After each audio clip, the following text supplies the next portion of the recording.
Hey everyone, it's Emily. Welcome to Mama from Scratch. Today I'm really excited to share with you some spring outdoor gardening projects I have been working on, and most of all, the greenhouse build. I am really excited to share this with you and the progress we have made on it. I was a little naive in thinking that it would only take me 2 weeks to build, and we're into it 3 weeks now, and I still have at least another week of progress and work to do on it to get it where I need it and everything. So I hope you are excited. I will definitely say it's been quite the undertaking. It's way harder than I thought it would be. Most projects I go into open-minded like that I can do this, and most of the time it goes really well. This one has definitely challenged me, and I'm excited because I can take those skills now and use it on different projects, and I'm learning as I'm going. So hopefully you will learn a little bit from today's project. I'm no expert in this field whatsoever. I basically drew up some plans because everything I was finding online as a kit was either too expensive or didn't fit my dimensions that I wanted for my greenhouse. Now the greenhouse is not just going to be used for seedlings. I'm going to be growing my summer crops in it, so that way they can actually turn red and full in color. We don't get enough heat here and long enough for us to get that. So I'm really excited for this. Once I had my plans drawn up, I did send it off to a builder friend. He approved it all and then gave me a list of everything I needed to buy, because I've never built anything like this before, and I wanted to make sure I had all my ducks in a row. So I will have that list either on the screen or in the description box for you of what I am building, and I hope that helps you out. That there's many different ways of building it. Do what works best for you and your location. So I hope you're excited for today's video. If you are, give it a big thumbs up, share it with your friends, and go ahead and get started with the greenhouse build and outdoor projects. So here's an overview of all the supplies that I got for the project, and then some. I ended up getting a couple extra items just because I wasn't sure how many screws I would end up needing. I did put some rebar in the ground and a rough estimate on where my measurements would be at for the greenhouse. So I'm just pushing that to the side, and you want those taut. That way you have a general idea of where you want your holes to be. I thought I was going to have to run an auger to dig all the post holes, but I did not. I've lucked out. I only had 2 really hard holes to do, and it only took me about an hour to get through all of them. So I was pretty pleased about that. So for this design, I am doing a 12 by 16 foot greenhouse. And so I wanted to keep it simple and not dig as many holes. I decided to do my posts 6 feet apart. Again, you're going to do what's best for you in your area. I got this pole level. It's great because it tells you if it's level on both sides of the post. And growing up, we set lots of fence posts, so I'm pretty familiar with how to do this. It's really not that hard, but that's why you want your guide string on the ground, and it also helps with keeping it level too. If you're at that point, you use it for masonry, things like that, but use whatever concrete mix that you want to. We did a mixture of 2 different ones, and our water wasn't turned on yet for the garden, so I'm doing everything by the watering can. But you want to get a piece of rebar or something that you can tamper the concrete with and really make sure that it's settled into each hole. And then we repeated that for all of the corner posts and the middle ones. We did that in the first day. I used dimensional lumber here to get the guide for how far apart they needed to be without measuring it constantly. And I made a mistake by not measuring that, and it was off by 1/4 of an inch. So make sure you measure your dimensional lumber. It's dimensional, called that for a reason. So we just used it as a guide, and unfortunately it made more of a challenge for us later on. We had to do a little bit of fixing, but that's okay.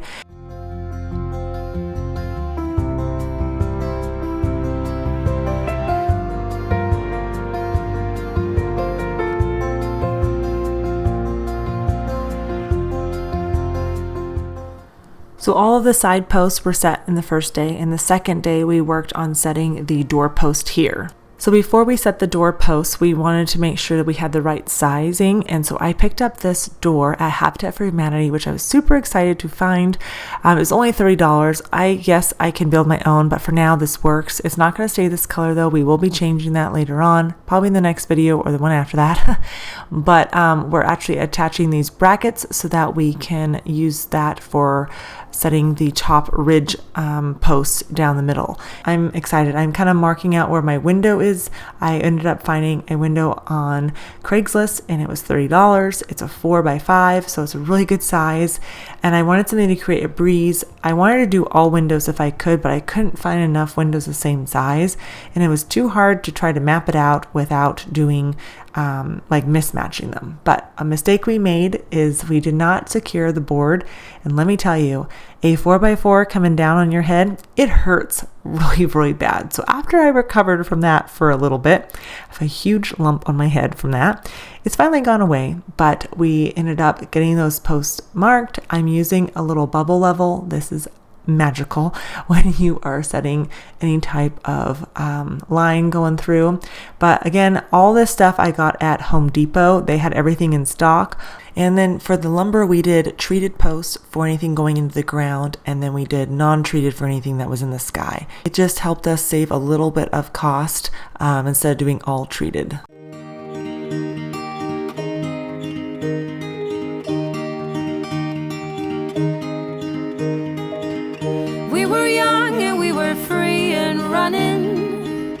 Never bothered about what could be coming. Every day we danced and life was smiling. We were young and drunk in love. We had a nasty windstorm and it knocked down one of our trees, so I'm just going to work on limbing that up. It was actually a nice break from working on the greenhouse. I've been working on the greenhouse around 6 hours every single day, and that may not seem like a lot, but it is a lot every single day. And it's taken a lot longer and the weather hasn't helped. So this was kind of a fun project just to take my mind off of the greenhouse. I have always been afraid of changes, but you shown me life is full of faces. Sometimes clouds got in our favorite places, but we were young and unaware. Oh, I got you, there's no reason to chasing payment on my own, 'cause you're here to stay every night and day. I'm delighted 'cause I got you. And then it started to rain and snow this day, so I decided to rake up some of the bark on the ground, and I was going to actually spread some wildflower seeds. This is supposed to be deer resistant. It's not elk resistant. We have an elk problem too, so we'll see how much survives. But it's a mix of a whole bunch of different flowers, so I'm really excited to see what will actually come out and bloom for me, whatever they don't eat. So I am going to spread that around the outside of the garden fence, so it'll be really beautiful when you walk up to the garden, and I'm going to also disperse that around some of our trees as well.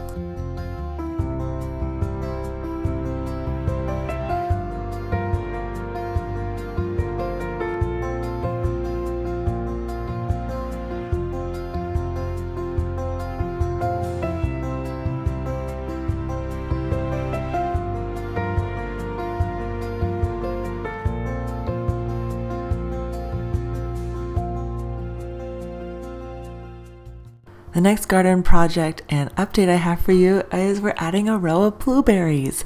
We weren't planning on doing blueberries because for the amount that we like to freeze and make jam with and eat is around 20 to 30 plants, and so we didn't want to do that many. So I ended up finding some older blueberry plants, and so I went to the store and I got one at the nursery, 2 at Home Depot, and 1 at Costco.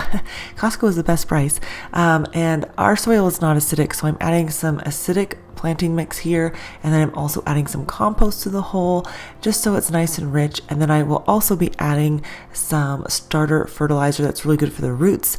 It's by Biotone, and yeah, that's what we're doing. I'm just so excited. We have 3 rows of raspberries right now. I have a row of blackberries, and then we have this row of blueberries.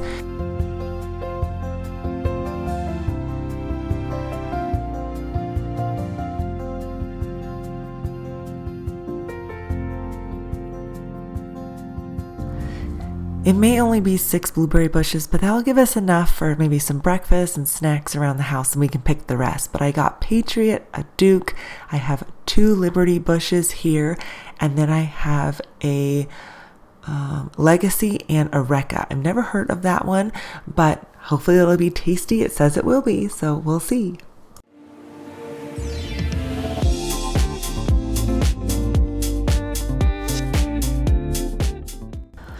The next day I decided to rain and pour basically. So I'm working in the garage. I'm going to be making some raised garden beds, and I'm trying something a little bit different here. So I got a Craig jig last year on sale, and so I'm using some just dimensional lumber again. You can use treated, use cedar boards, whatever you like. I have cedar boards in the garden right now, but these ones I want taller. I want them to be around 24 inches tall and then 24 inches deep, and then around 8 feet wide. I'm going to run those around the border of the inside of the greenhouse because I'm actually going to be growing my plants in there. So I decided to just do pocket holes for most of the boards, and you can figure out what size you want. The middle boards that I'm securing in right now are 16 inches. The rest is 8 feet, and I just put a middle support, and then I will actually tie it all together. But I decided to try these new beds with metal. I've never done galvanized metal raised beds before, but a lot of people seem to like them. So I saw a tutorial on it and I thought, you know what, I'm going to make that. I kind of tweaked it a little bit, but basically you're making a frame and then you're going to attach the metal to it.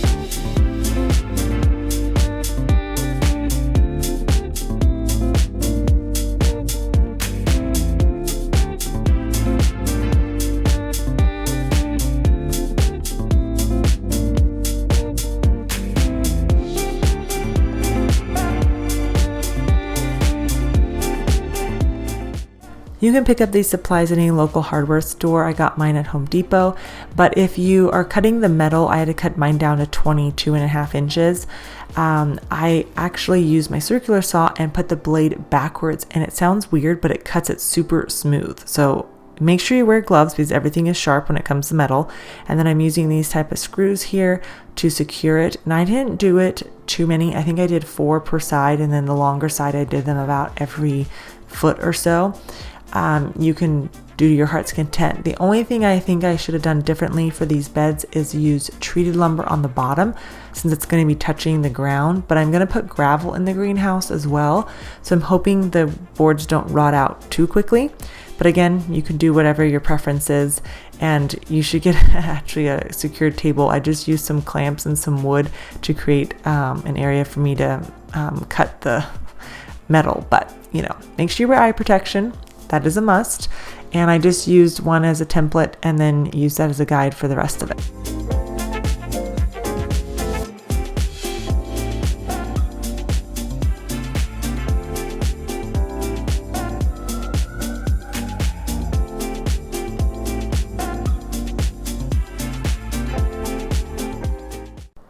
Next, I just secured the 4 frames together with 3-inch screws. And it seemed to work really well. It's extremely sturdy. I do recommend that you don't put the metal panel on the ends until you have it screwed together, because I had to take mine off and then actually jam it in with my foot. Not the best, but it worked. The corner, I am going to be adding a flashing into the corner so that the soil doesn't reach the end boards.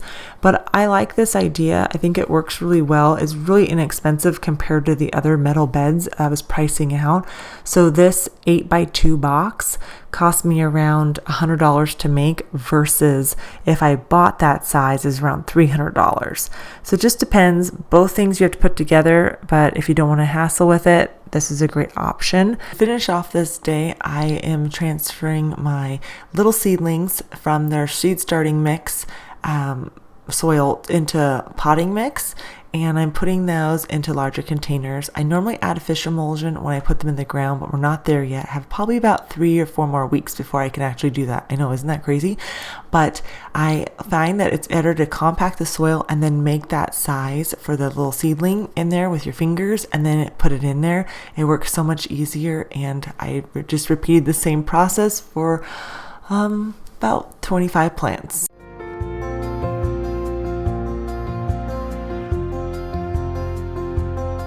We finally got a dry day that we could work on the greenhouse, so I'm cutting the supports for the ridge beam that will be going down the center.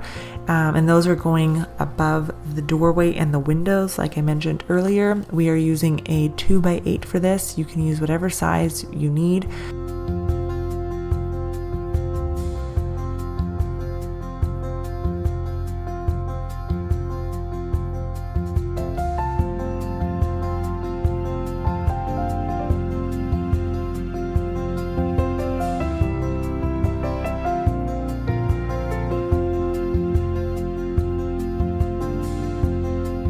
Definitely changed this plan now that I've done it. Because I didn't want to dig so many holes, I decided to just do my beams 6 feet apart here, as you can see on the sides. Well, that meant I had to use 4x6s for the trusses. Oh my goodness, they were so heavy and it was just really cumbersome, and I would change that. I would do it every 2 feet in the ground and just use 2x6s or 2x4s because you're using them more often. But again, it depends on the terrain that you live in. We have a lot of snow here, so I needed to build it high enough. I ended up doing a 412 pitch on the roof line here. I wanted to originally do a 512, but I made a mistake with my cuts, so we just went ahead and went with a 412. And then we made a template out of the 2 scrap pieces of wood, and that transferred over to the trusses here, which are the 4x6s. Now, I made a huge mistake using this saw versus a circular saw because this does not give you a flat cut. It could, but I did not do it flat, and it caused a lot of problems. We had to recut a few times. It was just a disaster. And to top it off, we did not square up everything completely. We didn't add side bracing, and that was a huge mistake as well. This was definitely a learning project for us because we've never built anything this big. So we had a friend come over and he helped us square everything up. Everything was off by a good 1/4 of an inch on 2 sides, and other 2 sides were perfectly square. So that made a huge issue when we came to measuring everything out for the trusses. We also used clamps a lot. That helped. It acted like a third person being there, and it kept everything nice and tight as well. It may not seem like a lot, but it does a lot. We also used 8-inch screws, which I never thought I'd be using for a project because of the size of this lumber.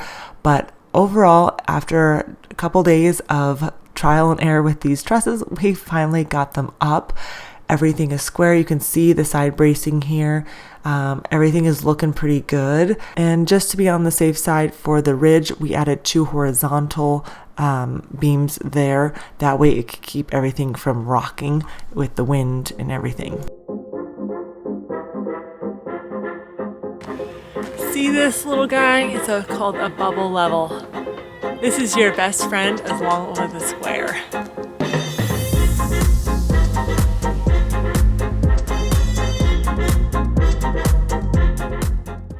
Now the wall bracing will come down after we walled our wall purlins up, which is what I'm working on right now. You don't want to take those off until you add these because that'll keep the structure nice and square. These clamps are your best friend as well. And you can see by me using those clamps, it's a 1-person job, and it makes it as if there's 2 people working here, which is really nice. And I used the nailer here, which was really fast. I suggest only using that though, as long as you know exactly where everything's going to go, because I had to take one board off and it was a real pain to get those nails out, let me tell you. So the design of my greenhouse, I'm actually going to have a skirt on it to cover up the beds from the outside. And I think that may sound funny, but everybody has a particular design that they like. And the style I had my heart set on right here, it costs around $20,000 to $40,000, if not more. So we are making our own design here, making it work and doing it for a fraction of the cost. Even though lumber is high, it was still way cheaper. And now I did get this bid out for somebody to build this for me, just the frame, and then I could add all the siding to it. And it was around $6,000. And then if I wanted to buy an 8x12 greenhouse, it was around $8,000. So if you don't want to build figure out what you can afford and what you can get. There are different kits that you can get. I had to get something that would be attached to the ground, otherwise it would blow away, and I didn't want that. So that's why I cemented mine into the ground. Do what is best for your area that you live in. You can do a high tunnel. I just don't love the look of that, so I wanted to do this instead.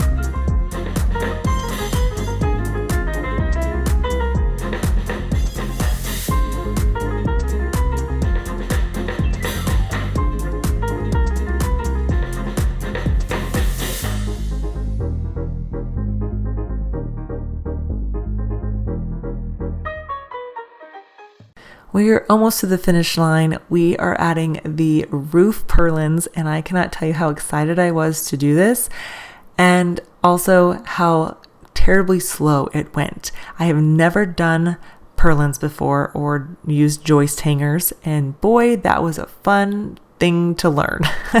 So I actually YouTubed how to add them because I could not hold a 2x6 board up with a 6-foot length while trying to add the purlin. I did it and it was crooked. And so I found out that you can make this little guide using a scrap 2x6 board, cut it to your size, and then put a top on it so it sits there and you can tell when it's flush. And this worked so well. It made everything go so much quicker for me. Really, really happy about that. Obviously, if you use the nailer, it goes a lot faster, but it was too hard for me to hold that and try to get everything in there together. I honestly needed a platform for my ladder, but I'm really proud of myself for doing this. It took me about, I think it was 5 hours to complete adding the joist hangers and all the purlins. There was a total of 20 of them. So it actually took me 5 hours to do 16, and then the next day I hung the other ones, and that took me almost 2 hours because it was so hard to get up there at the ridge line.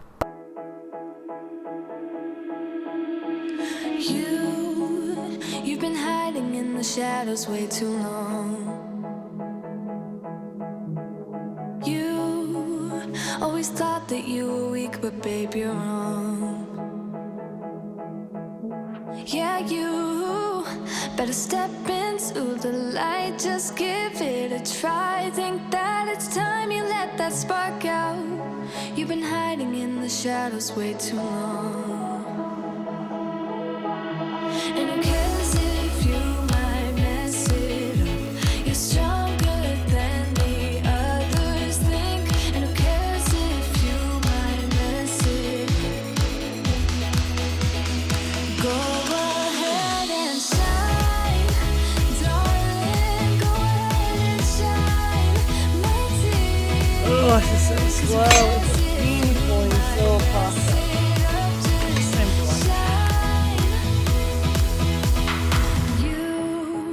Shouldn't doubt yourself, 'cause you're a work of art. You should know that you are perfect with those flaws. Yeah, you better step into the light, just give it a try. Know that it's time you let that spark out. You've been hiding in the shadows way too long.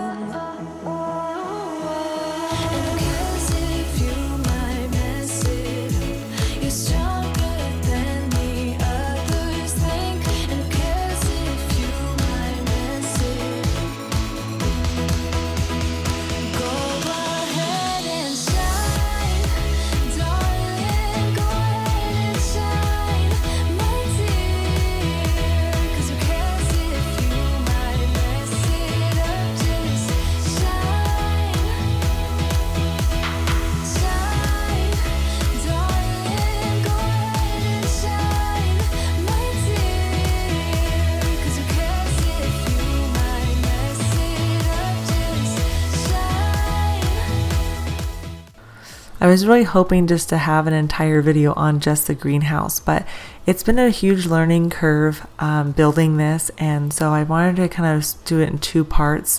The next video will be us finishing it, hopefully, and I'm hoping to do that in about a week's worth of work time.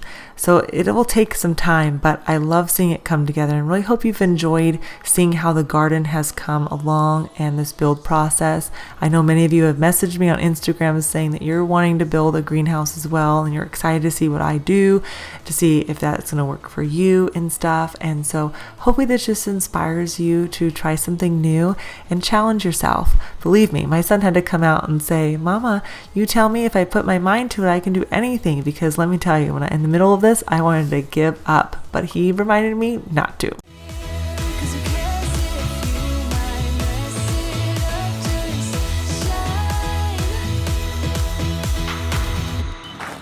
Oh my goodness, I cannot tell you how excited I am to have those up.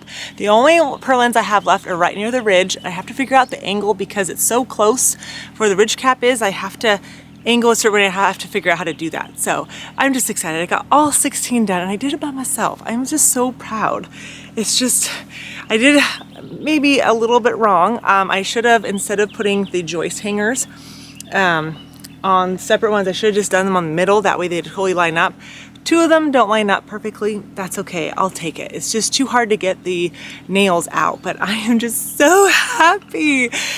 We are almost done with this. So I have the other purlins to do, and then we have the roof and the siding, and we're done. Oh, wait, no, I have to do the door and the windows, but we're so close. Oh, so excited. All right, now we gotta get back to work.